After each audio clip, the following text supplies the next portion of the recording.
கைதொழுதற்கால் விநாயக பெருமானுக்கு முருகப்பெருமானுக்கு 6 பட வீடு இருக்க மாதிரி முருகப்பெருமானுக்கு இருக்க மாதிரி விநாயக பெருமானுக்கு 6 பட வீடு இருக்கு. என்ன சார் 6 பட வீடு? முதல் பட வீடு விநாயக பெருமானுக்கு திருவண்ணாமலையில உள்ள ஜோதி விநாயகர், அதாவது திருவண்ணாமலையில கோபுரத்துக்கு கீழே இருக்கார் கோபுர விநாயகர். 2வது பட வீடு விருத்தாச்சலத்துல உள்ள ஆழத்து பிள்ளையார். 3வது பட வீடு திருநாரையூர்ல உள்ள பொல்லா பிள்ளையார். 4வது பட வீடு திருக்கடையூர்ல உள்ள கள்ளவாரண பிள்ளையார். 5வது பட வீடு மதுரையில உள்ள முக்குருணி விநாயகர்.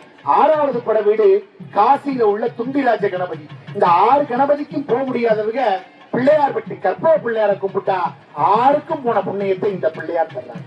அற்புத கீர்த்தி வேண்டி, ஆனந்த வாழ்க்கை வேண்டி, நற்பொருள் குவிதல் வேண்டி, நலமெல்லாம் பெருக வேண்டி, கற்பக மூர்த்தி தெய்வ களஞ்சிய திருக்கை சென்று பொற்பதம் பணிந்து பாரீர் பொய்யில்லை கண்ட உண்மை என்று கவியரசு கண்ணதாசன் அந்த பிள்ளையாருக்கு பாடினார். அப்பேற்பட்ட அற்புதமாக இந்த அருமையான ஆலயம் பிள்ளையார் கோயிலும் ஊரணியும் நம்ம செட்டிநாட்டுல சிவகங்கை மாவட்டம் புதுக்கோட்டை மாவட்டத்துல அதிகமான கோயில்கள் இடம்பெற்றிருக்கிறது. எல்லாரும் தயவு செய்து கும்பாபிஷேகம் முடிஞ்சோன்னா நம்ம மேல புனித நீர் தொழிக்கணும்னு கலசத்தை நோக்கி வராதீங்க, கோபுரத்தை நோக்கி வராதீங்க, கோயிலை நோக்கி வராதீங்க. நீங்க இருக்க இடத்திலேயே தயவு செய்து சொல்றேன், தமிழ்ல தான் சொல்றேன்,